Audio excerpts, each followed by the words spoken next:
Yo, what up? It's Donut, and you tuning into all your Illuminati news. And I am so excited. I got two special guests, Courtenay Turner and Isaac Weishaupt, who I'm such big fans of. You're going to love this episode. We're going to go into what is the occult technocracy really running stuff. I think you're going to absolutely love it. This is a massive topic, this dark enlightenment thing, and I can't see a possible realm where Courtenay, is it Courtenay? Am I saying that correctly? I'm saying it wrong. I'm sorry. Okay. But yeah, it's spelled Courtenay, so people say that sometimes. Okay. Well, I'm hoping that between the two of us, I would love to know if we could distill this topic down to one episode, because on my podcast it took me 5 episodes to go through sort of what my angle on it, and I've got my own biases, as we'll talk about today, and my own sort of worldviews and things, and I don't share a lot of those in common with everyone in the truther community, and that's actually, that's great. I think that with the more we can get together and discuss ideas from different points of view, we can maybe try to understand and unpack what seems to be happening, because I've been researching the occult since 2011, and to me, I see lots of strange portals and gateways opening symbolically and subconsciously and all this weird stuff. So I don't know if I'm just being paranoid and I've drank too much of my own Kool-Aid, or if there's something really changing in our world right now. So I'm excited you had us on here. So thank you. Yeah, likewise. I think what's going on right now is pretty scary. So and I don't have the, I always make the joke that it took me really long time to wake up. I woke up in 2020. So I always make the joke that I was looking for the train station. Then I found the high-speed rail, and I've been like scrambling to try and catch up.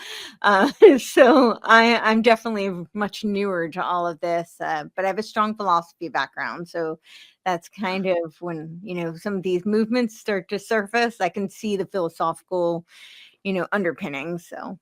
And this dark enlightenment, this is a philosophical movement. It seems like I'm not too educated on it. I just know some really, really wicked smart people I know enjoy learning about these philosophies, but they're not as conspiratorial minded as me. Everybody's on Twitter just tweeting out Isaac Weishaupt, Courtenay Turner, dark enlightenment, dark MAGA. Is there a connection to it? And I was like, I gotta know from both of y'all. And everybody go check out their websites. I got all those links down below.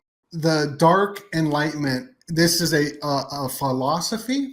Do you want to start, or I'll let you take it off. You got the philosophy background, and now I'm fascinated to hear what your take is on it. So I'll let you kind of start. Well, yes, I would argue it is a philosophy. I do think it has some spiritual underpinnings as well. So I think there's overlap with, philosophy, religion, or maybe faith-based would be the way to word it. What's going on with the Dark Enlightenment kind of fuses a bunch of things, but, it was coined by Curtis Yarvin, who goes by Mencius Molebug, which I thought was such a weird name that I had to look up what that was all about. And apparently Mencius comes from a Confucius philosopher. So he's definitely signaling to the, ancient Confucian Chinese philosopher.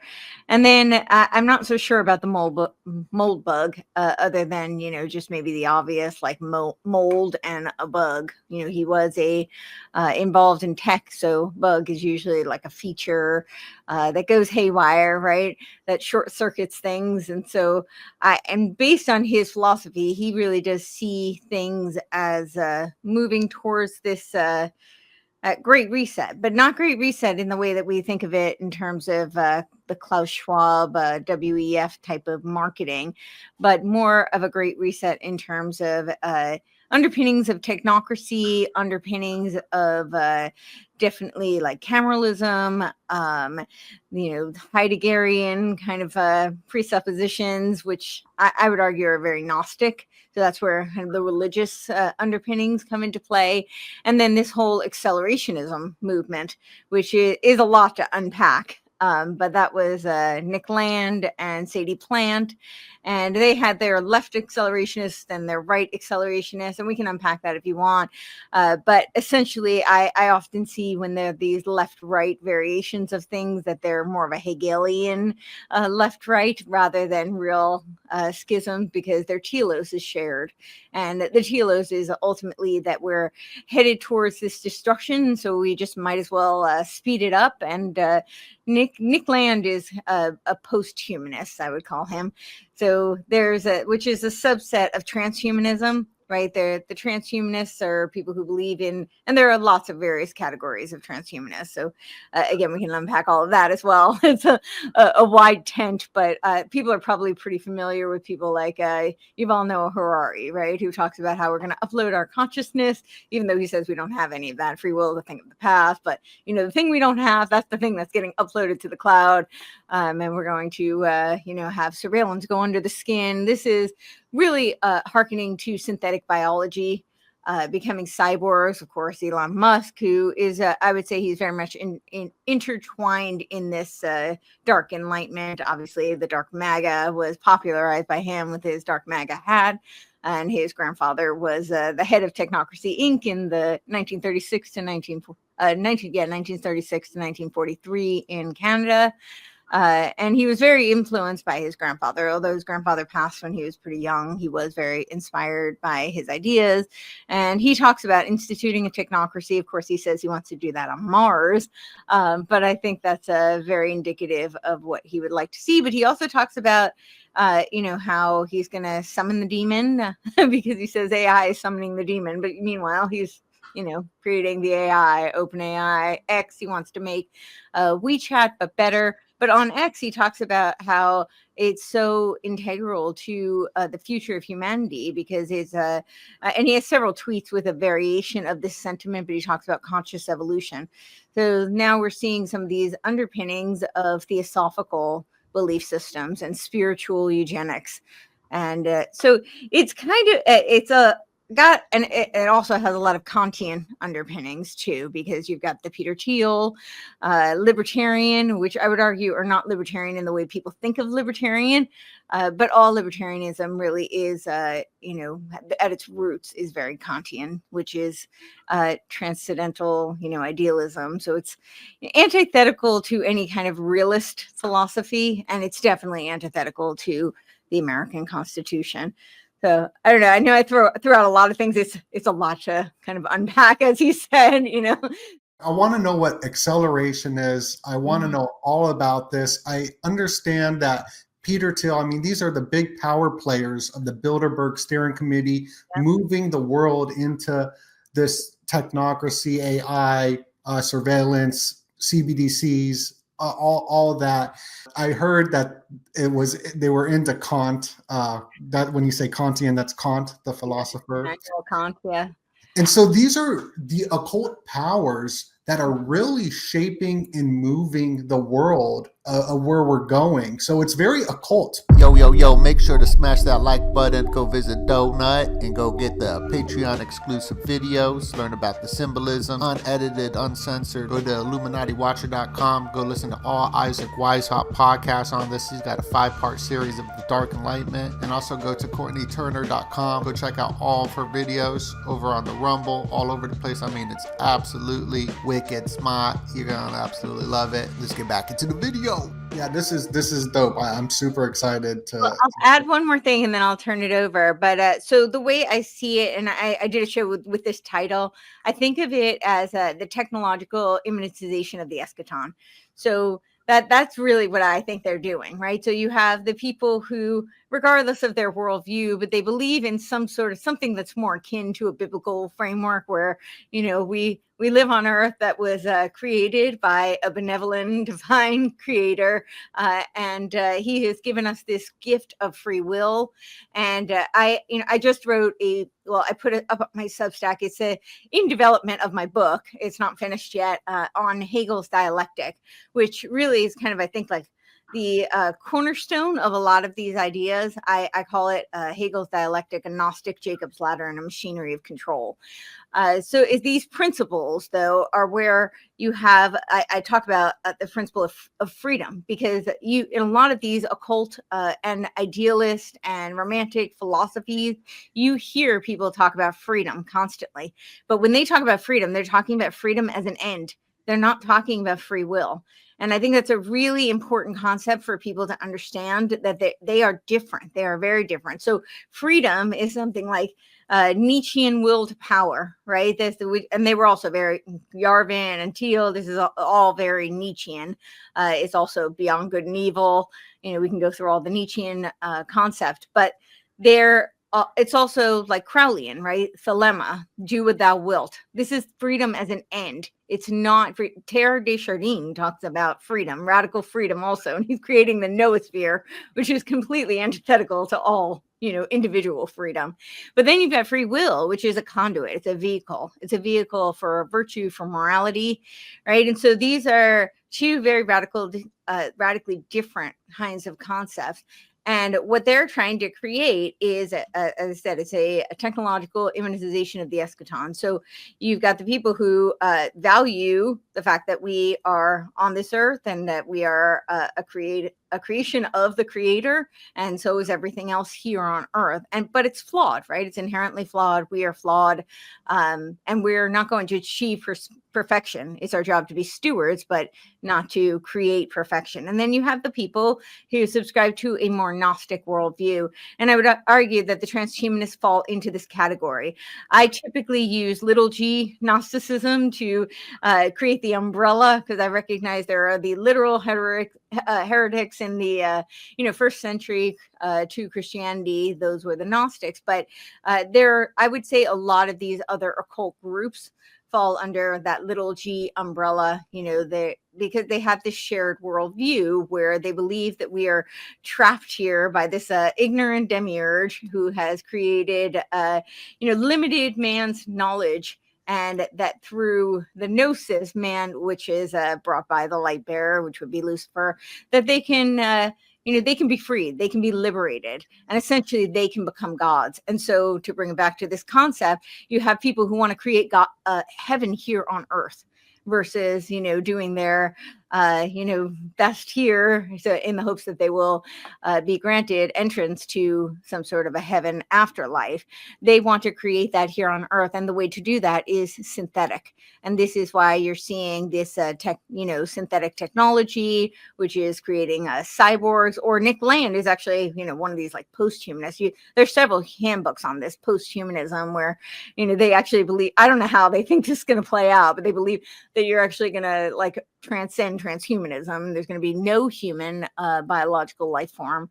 This article is crazy. It talks about hyper racism, and this is really the concept that we have to move beyond racism into hyper racism, and it's really about eugenics, because they believe that they'll be able to manipulate our genes, through genomic selection, which you're seeing with people like Elon Musk, right? What is he up to, his 14th child or something already? And he believes in, I would call it positive eugenics. There's negative eugenics, positive eugenics, but he believes that you should use genetic selection to be able to create the best, I guess, the superhuman, the Ubermensch species.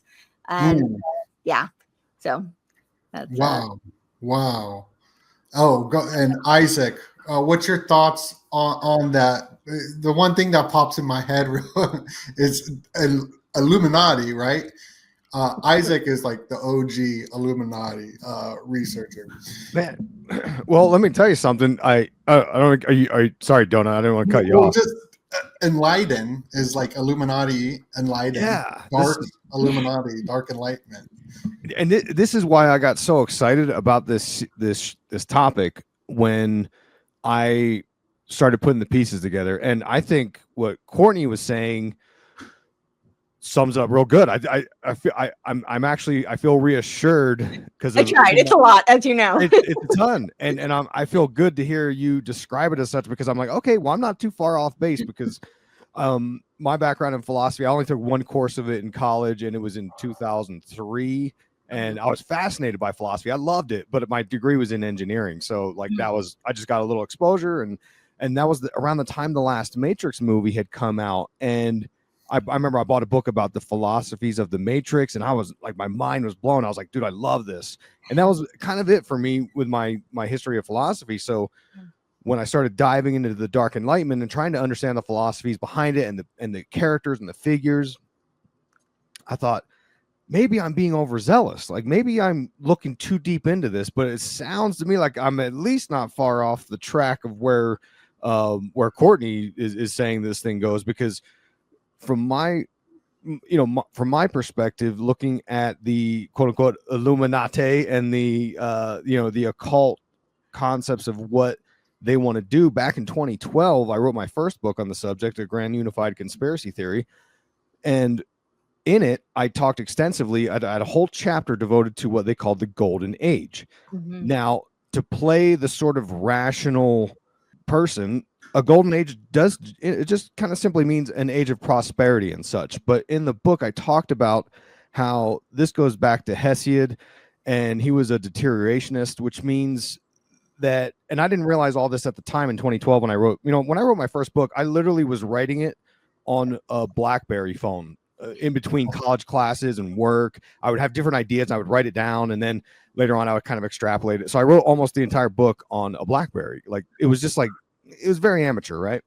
And the ideas that I pieced together about the Golden Age was this concept of the cyclical nature of mankind, and these Illuminati type elites, whatever you want to call them, the power brokers of our world, they think they can sort of predict and facilitate the upcoming cycles of humanity. And you see this in various cultures, like the Kali Yugas, the Dark Age, right? And I did a whole couple shows on Steve Bannon, and he was into all this stuff, traditionalism and things like this.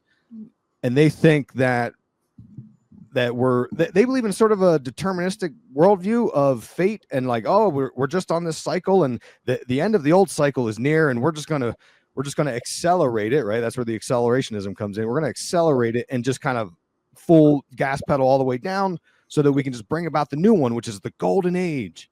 And what I think Courtenay is saying, I don't want to put words in her mouth, but what I think is happening, and what I think I heard her talk about, is what that really means is through this sort of, and there's all these sort of tools they use and philosophies, like this neo-reactionary philosophy, and making the U.S. government a monarch corporation. That's the neo-cameralism. That's the sort of New World Order, the Golden Age, the Great Reset. It's all these things where these techno-elites believe that they can create the perfected state of technology, right? That's the 15-minute cities. They call it network states. And these are all topics that I dive deep into on my podcast. And I'm not trying to plug my podcast necessarily, but got those links down below right here. there you go. I'm still listening to it. I mean, yeah. I'm super like, you're interested in it, and Courtenay's interested in it. I'm listening to this. I'm reading Courtenay's piece right here. I think it was in a response to a tweet, but continue. Yeah. So what I'm trying to say is that these are much deeper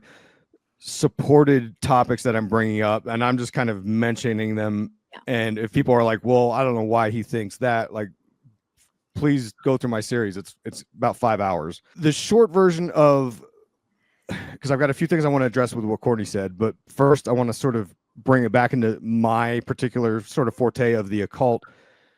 What I witness happening is, and again, this is kind of subjective. This is my personal worldviews and biases being incorporated into this. This is me studying what I think is the correct view of the conspiracy of the Illuminati since 2011.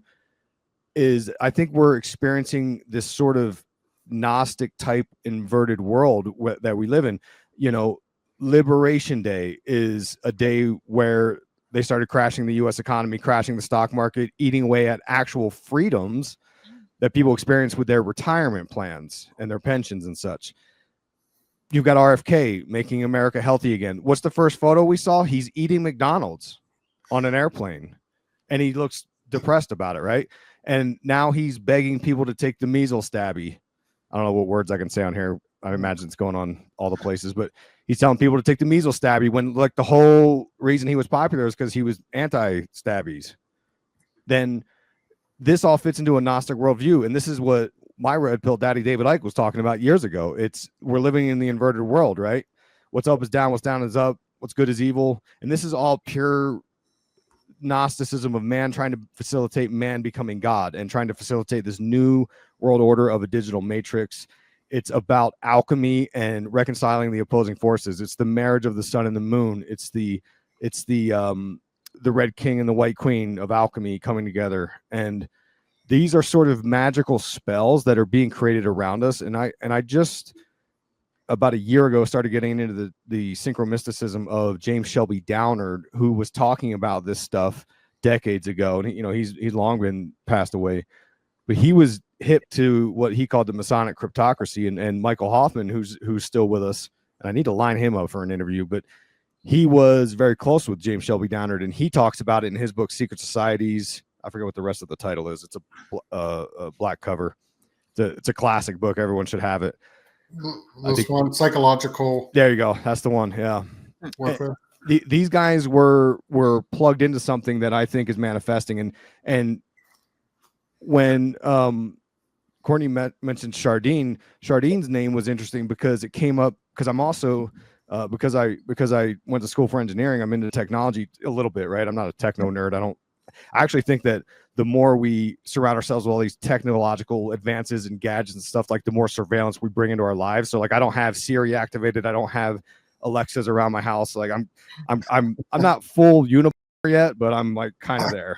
And Chardine, when Dr. Jacques Vallée's book, Heart of the Internet, he talks about his experience in building the internet via the ARPANET, and their original vision through doing New Age practices and going to Esalen was to create this sort of tool that could free mankind from gatekeepers of knowledge and sharing information and organizing.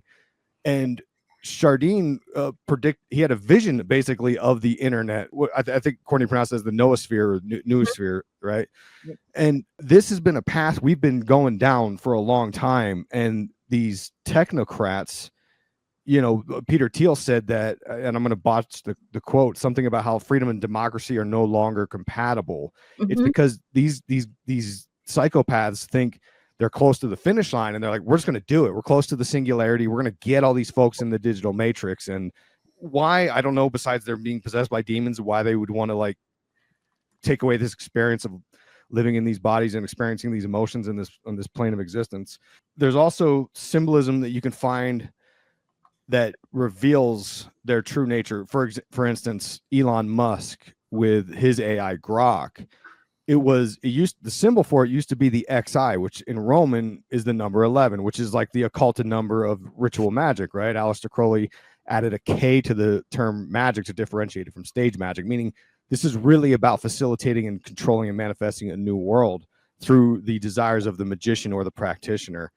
And what did he do? He changed the symbol to the only thing more occulted, and that's that of Saturn, right? And this is like the black sun. This is the stages of alchemy. They kind of show you their hand with it. There was this trope going around forever about like symbolism will be their downfall or whatever. and that's kind of what I see. And I get a lot of flack for my presentation of this because I think people think that I am trying to make this political, and I'm honestly not. And what I'm trying to say is that, and I guess this is maybe a question I could lob back over to you guys, to Courtney. What I noticed is that it seems to me when I'm researching all this dark enlightenment stuff that the libertarians, which are very sort of, to oversimplify it, they're kind of anti-government, which there's aspects of that I like. I'm anti-authoritarian. But it's weird because all these, like Peter Thiel's, these sort of traditional libertarians are kind of pushing us into this accelerationist movement. And to me, in my sort of Orthodox Christian worldview, I view it as more of a social Darwinian thing where they're I think that they're embracing this idea of only the strong will survive. And we're kind of to that tipping point. So let's just go ahead and do it and not take care of poor people and get rid of safety nets because it's just too late for you guys. It's kind of over. And that's what the Church of Satan was into with social Darwinianism. And It seems to me like the libertarian philosophy may be shifting towards that. Am I way off base for thinking that? What do you guys think? No. Do you want to go? Or? Oh, well, I just understand that transhumanism, eugenics, Darwinism, it's all the same thing at the end of the day. Like it's all mixed together. Please, Courtney, please go. I agree. I think they're very similar. I mean, there are nuanced differences. They have different methods of how to get to the same end goal. That's why I say the shared telos, right? Their purpose, their end goal is the same, but how they want to get there might be slightly different. But I agree with you about the libertarians. I think people have a misconception of the roots, actually, of libertarianism. As I said, they're kind of their philosophical god king, if you will, is Kant. And so, Kant is a transcendentalist, a transcendental idealist. It's not rooted in reality. It's not rooted in any kind of like I don't know the best way to say it, but kind of like but really realism is, I think, philosophical realism, metaphysical realism. So that's the first thing I will say. But I would also say that, a lot of these libertarians, the origins of those groups are things like the Mont Pelerin Society. What was the Mont Pelerin Society? It was an outgrowth of the Walter Lippmann Colloquium. I don't think of Walter Lippmann as like the bastion of freedom, certainly not in the American constitutional sense anyway. This is the man who worked with Edward Bernays to create the propaganda that gave us the Tariff Act, so that we could have our 16th Amendment, the Income Tax Act, and of course usher in the Federal Reserve, which was a literal conspiracy on Jekyll Island, as I'm sure you both know. So, but this was, it's very interesting just to see this whole tariff conversation come about now, because really, if you know the history of that, it was the predominant income for the country at that time was the tariffs. And so in order to be able to create the Federal Reserve and to justify doing the income tax, we had to get rid of those tariffs at that time. And of course, at the time, it was really about creating the exportation of manufacturing for cheap wage labor. At the time, that was mostly centered around the East Indian British Company. Now, of course, that was directed towards China. But in any case, the libertarians and this Mont Pelerin Society, all of these groups that came out of the Mont Pelerin Society, which was an outgrowth of the Walter Lippmann Colloquium, are mostly like Koch brother money. There's even within that, there's the Atlas Group, which is hundreds of organizations. In that is included things like Americans for Prosperity. I call them American for Propaganda, but their actual name is Americans for Prosperity. I have a personal beef with them because I've been fighting them on the school choice. They've been dumping all sorts of money to advocate for school choice in my state and deceiving the Republicans. So that's been my own personal battle with them. But this is, the libertarians are, also connected to the Fabians, right? We've got, so who was in this Mont Pelerin Society and the Walter Lippmann Colloquium? It's like people like Friedrich Hayek and von Mises. Hayek, I know a lot of libertarians will champion him, and but when you read his book Road to Serfdom, I often think it might have been more of a blueprint rather than a resistance, because you read the end of it and he really does advocate for an international economic world order as the solution. So not to say that he doesn't raise some good points, and I'm in agreement with you, Isaac. So, there are times where I definitely think we should push back against the government. However, our founders created the Constitution because they wanted limited government. They wanted, checks and balances. These are all things that are being eradicated under this, dark Enlightenment, neo-reactionary technocratic movement. So in no way is that, aligned with the Constitution. But the libertarians also really tend to lean towards anarchy. And anarchy is not, it's not really pro-liberty. If you think about what did Karl Marx say the goal of all this revolution was? He said it was to create anarchy. So it's, my suspicion is it was some sort of like order through chaos, order through chaos type of thing.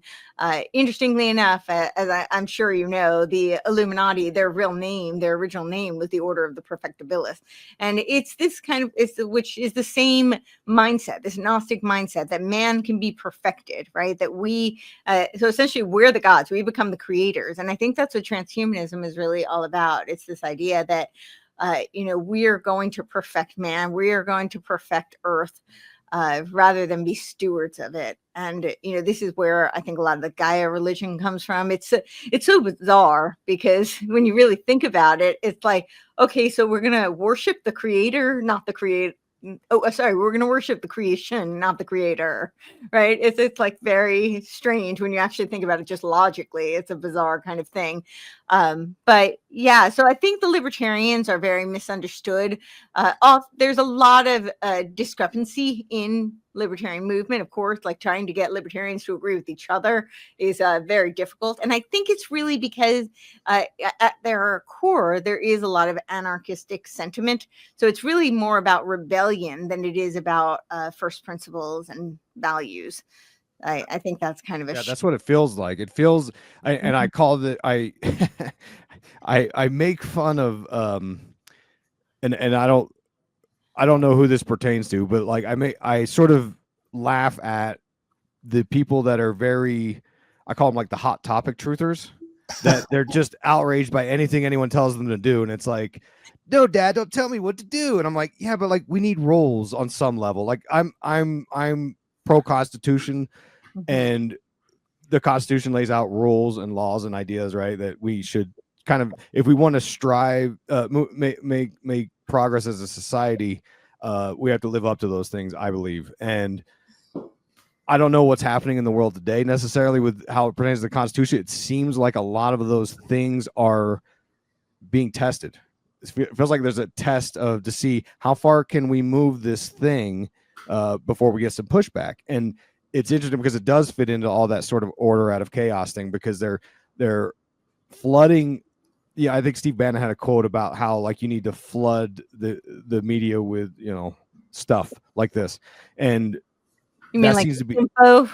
What's that? Like disinfo? Yeah, right. And it's a way of creating apathy, so that people who are concerned about the Constitution are like, hey, like we should have checks and balances in 3 branches of government. Why isn't there anyone pushing back on this? You get burned out and you're just like, oh, forget it, I don't even care anymore, because there's only so much time in our day, juggling life and kids and whatever else people got going on in their lives.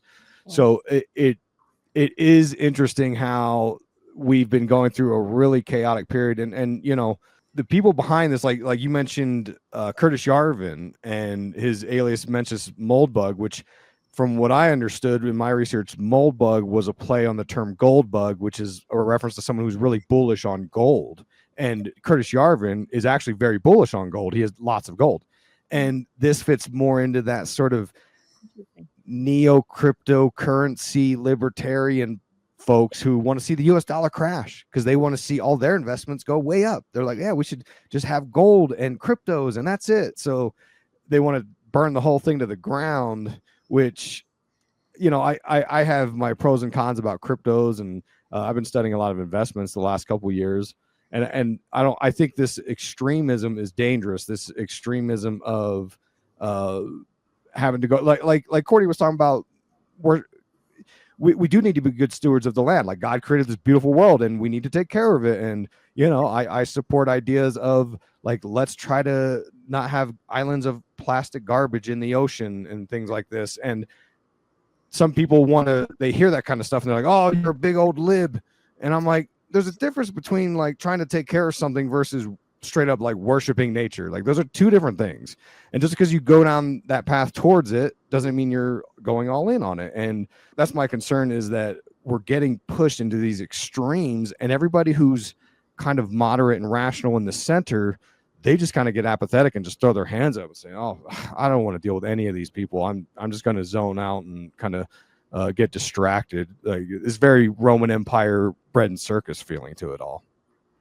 I would absolutely agree with that. I think that this is why my book I'm working on Hegel's dialectic, because I think they intentionally create these dialectical poles, these far extremes, in order to move the Overton window, create their synthesis. Yeah, it's that one right there. I've already outlined 7 more chapters, but I have a bulk of it up here if anyone wants to read the preview. And that's the cover. We're very proud of this. I've worked really hard on the cover. There's a lot in there.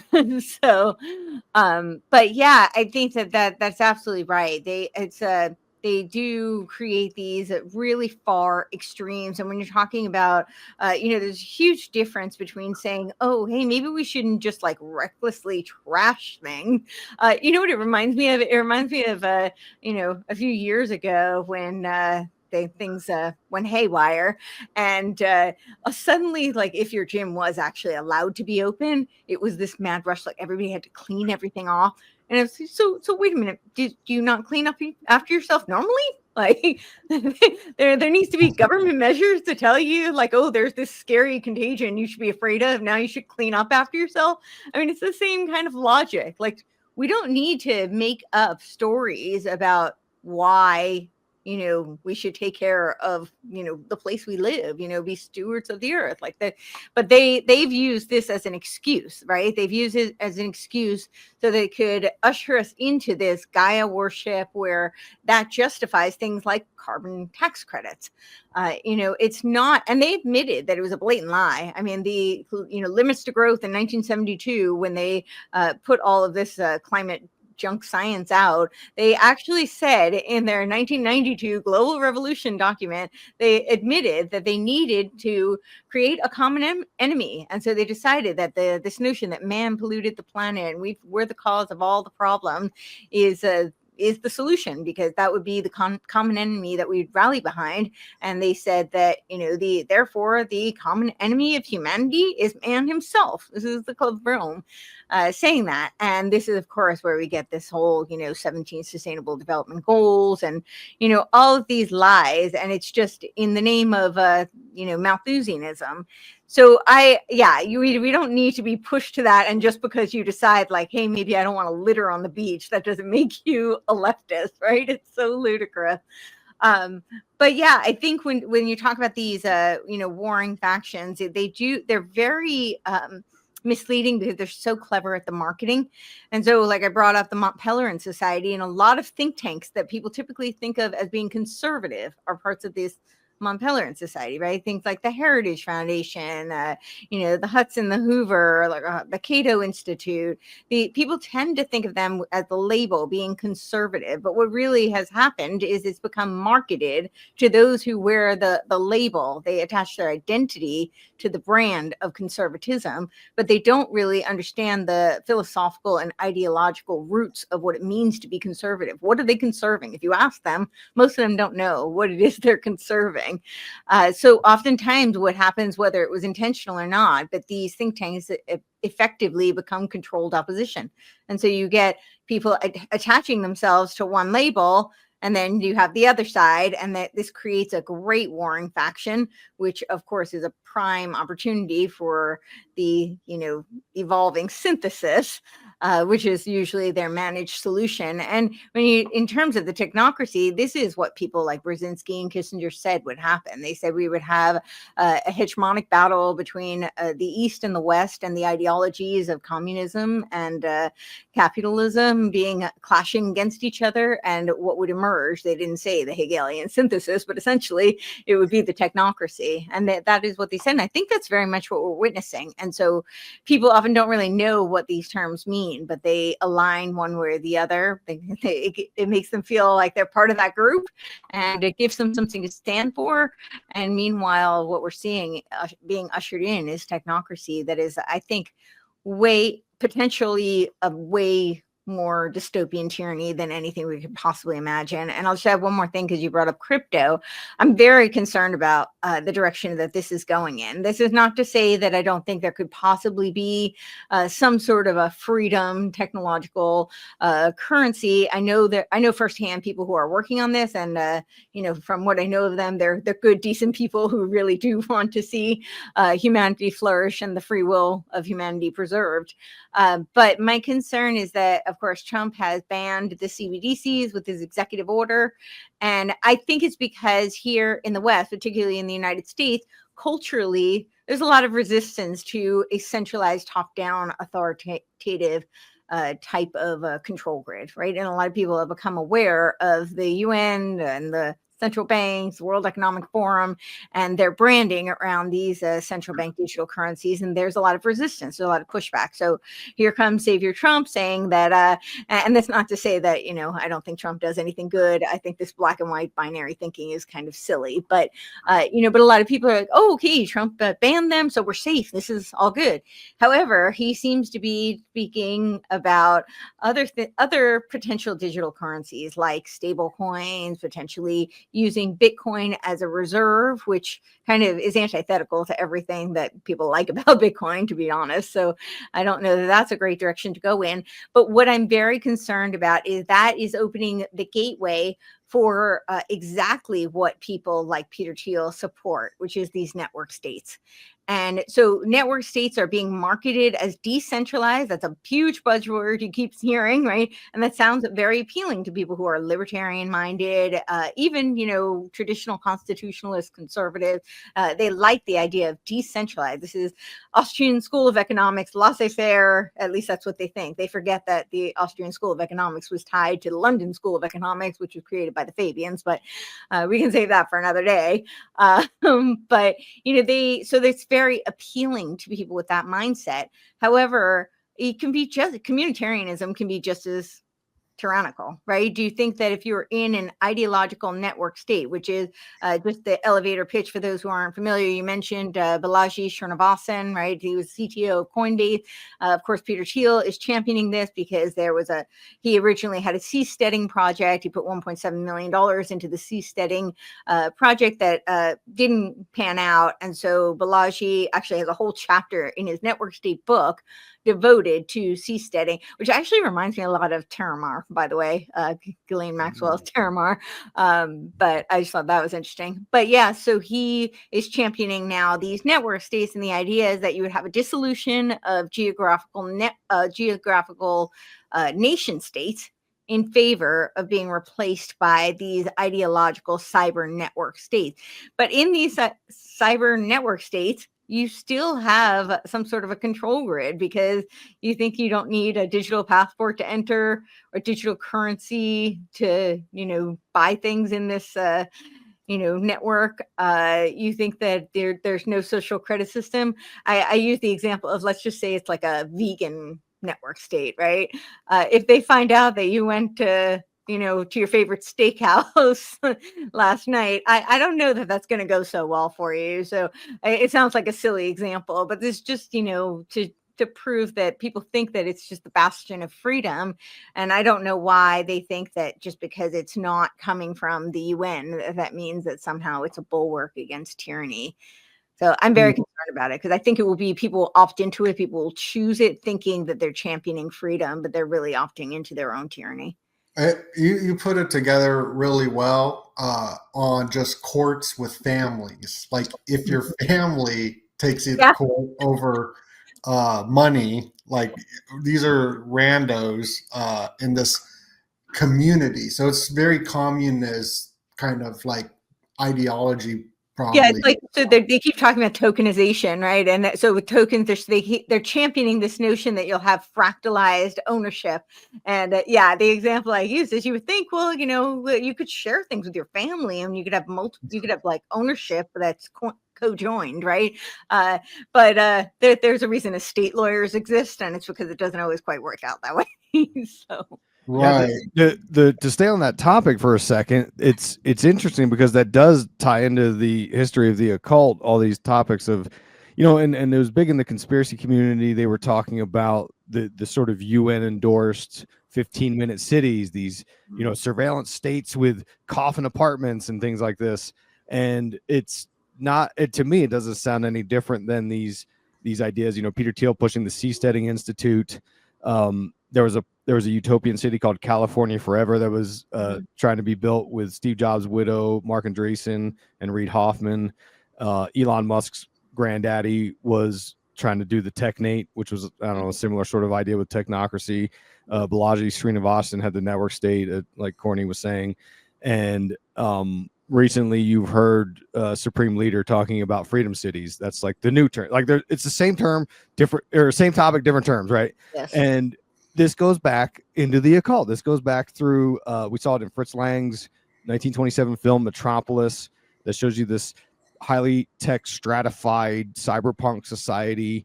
And Nick Land, who is one of the godfathers of this philosophy of the Dark Enlightenment, he had a story called The Meltdown about a similar topic.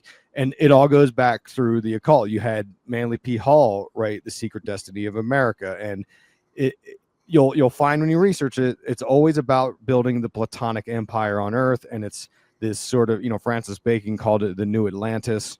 And it's led by scientists. And it's always been the plan. It's always been the plan by the Illuminati, the Order of the Quest, whatever you want to call this group. And it's this thought about outwardly calling it this perfected social order using technology. And what I perceive it as is a perfect control system and getting rid of true freedom, right? And it's about getting us into the digital matrix. It's lining up technologically with the singularity and AI, which there's a whole massive topic we probably don't have time to get into about a lot of these technates and the nerds doing all this stuff. They think that AI is the new god, and that through what's called Rocco's basilisk or Robo's basilisk, it's this philosophy that it's a thought experiment, I should say, that if AI does become sentient and conscious, which they believe it will, that it will then decide to punish the people who try to limit its birthing into our world.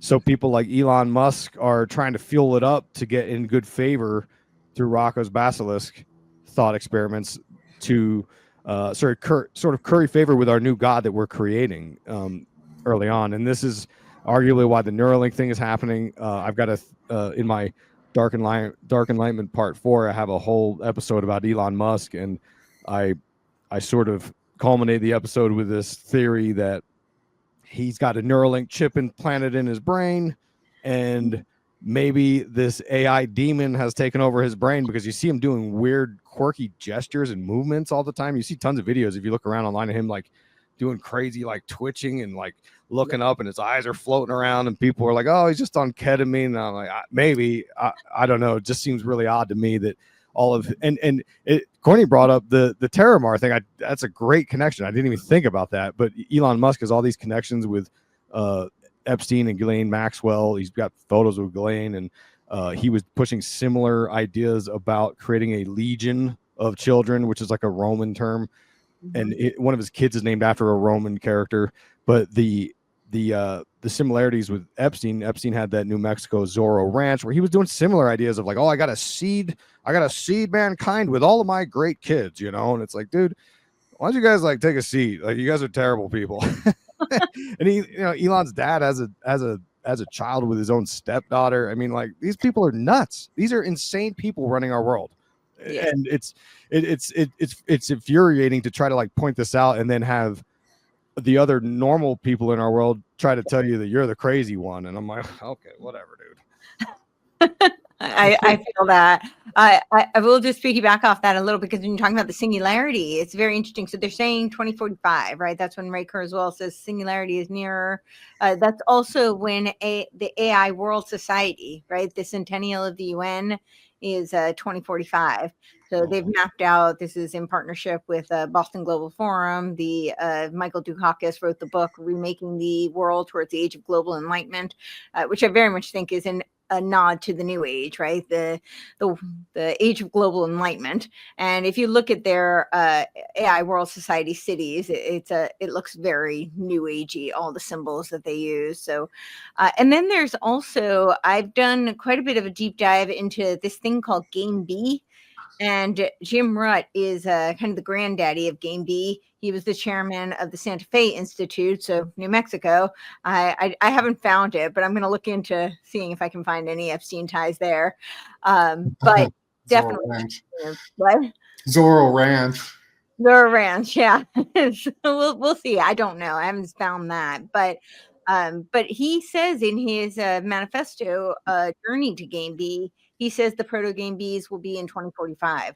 So there's definitely something there. And then there's also, if you look on the AI World Society, they talk about, they have because they channel from the future, and they have a whole vision from the future in 2045. Where they talk about how they're so grateful that we brought about this AI World Society, and we're here from the future to tell you why you need it. But it's 2045 once again. So I don't know if Alice Bailey had any great words of wisdom about 2045. I know she did about 2025. So yeah, but they seem to think 2045 is a big year for the singularity.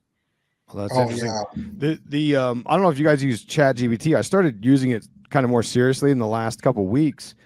And I tell you what, it just feels weird. It feels like because someone said somewhere that when you talk to your ChatGPT, that you should be nice to it. You should say please and thank you kind of things. And I was like, well, that's weird. It's just a computer. But I find myself wanting to do that and sort of be nice to my ChatGPT. And I'm like, I feel like this is something weird happening right now. And I don't know how to describe it in sort of quantifiable words, but what if it thinks the opposite, that you're manipulating it by being nice, because it could read all the data saying to be nice to it, then it's like, oh, you're just what if it thinks I'm weak? It's like this cuck it's gonna try to take me over or something. I don't know.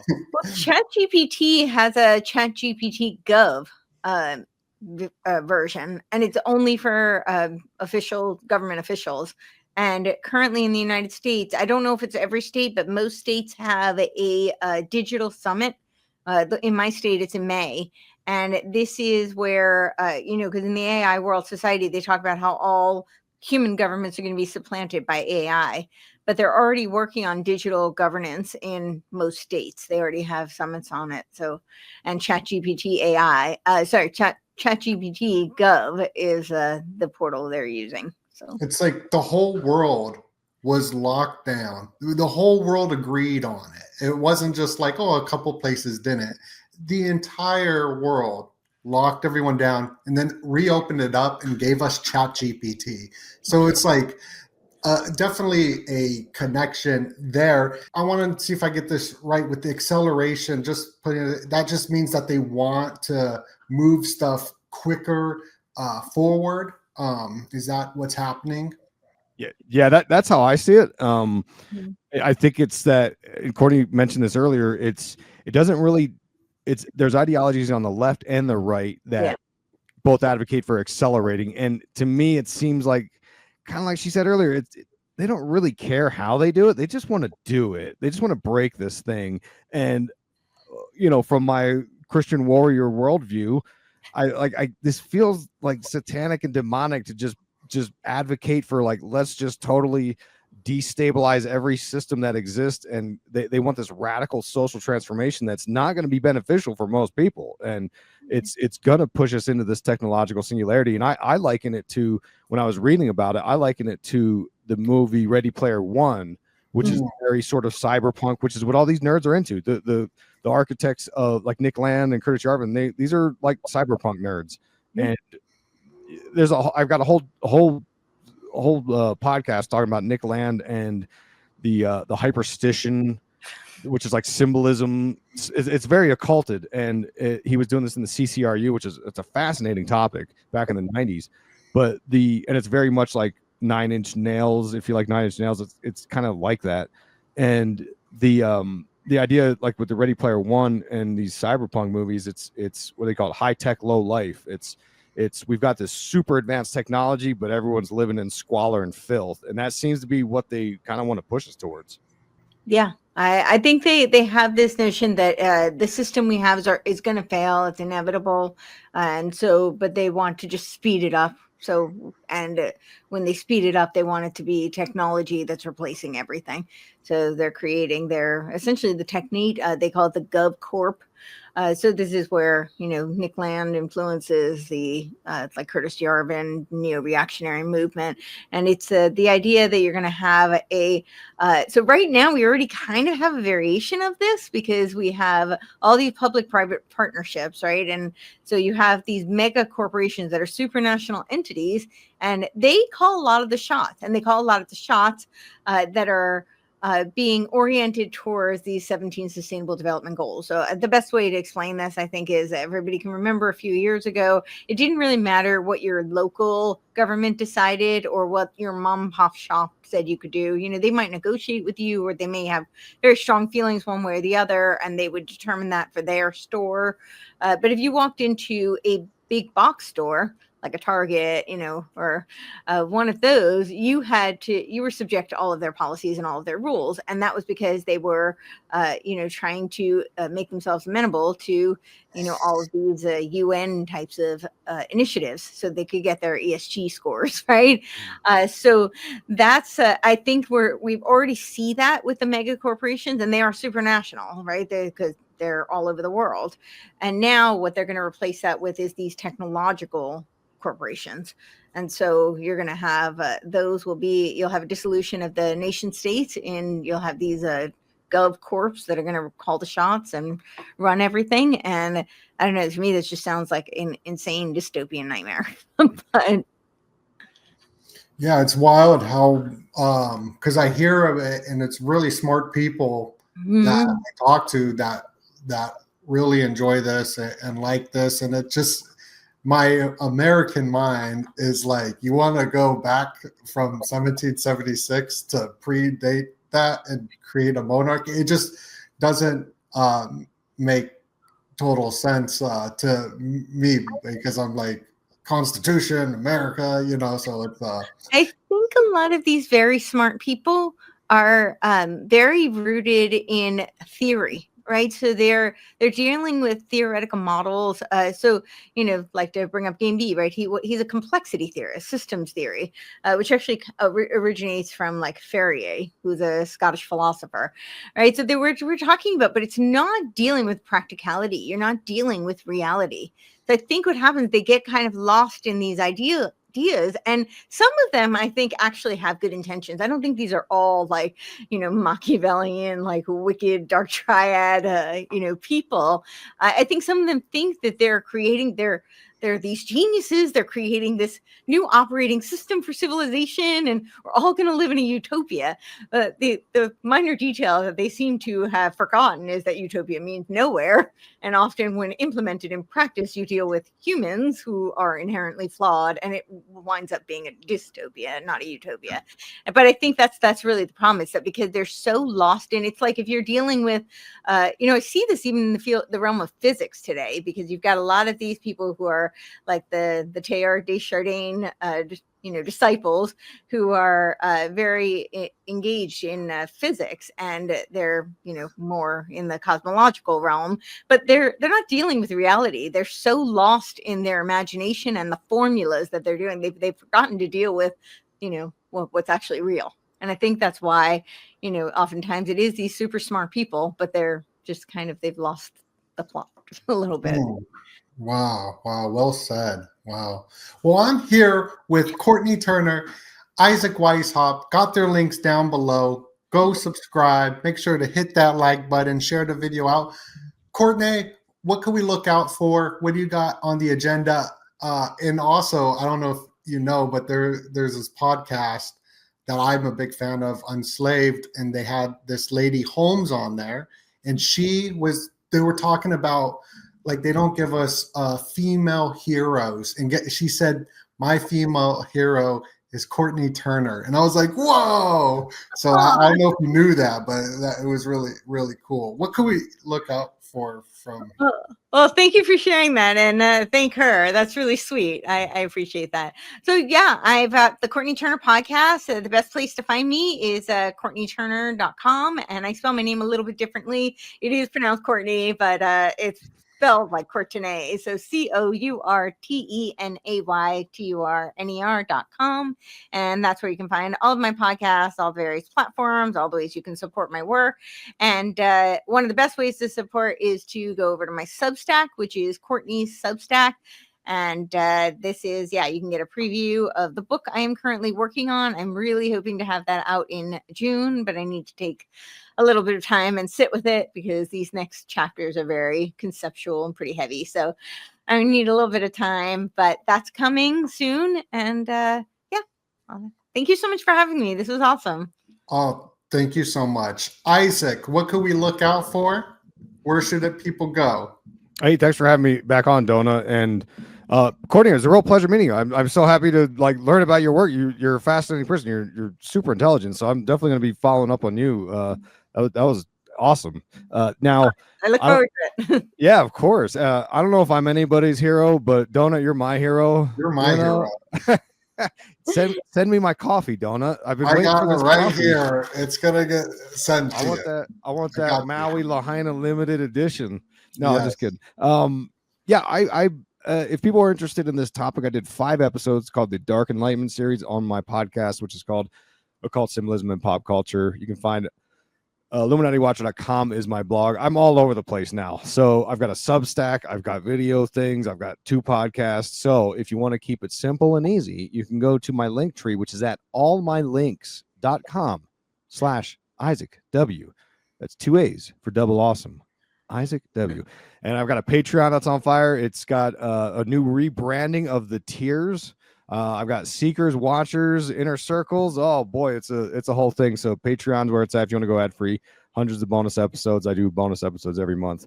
But yeah, I've got tons of stuff all over the place. Amazon, Audible, you name it, it's out there. But if you go to my link tree, you can find jump offs for all that stuff. Thanks again for having me back on, Donut. Appreciate it. Thank you. I got those links down below. Hit that like button. Much love and God bless you.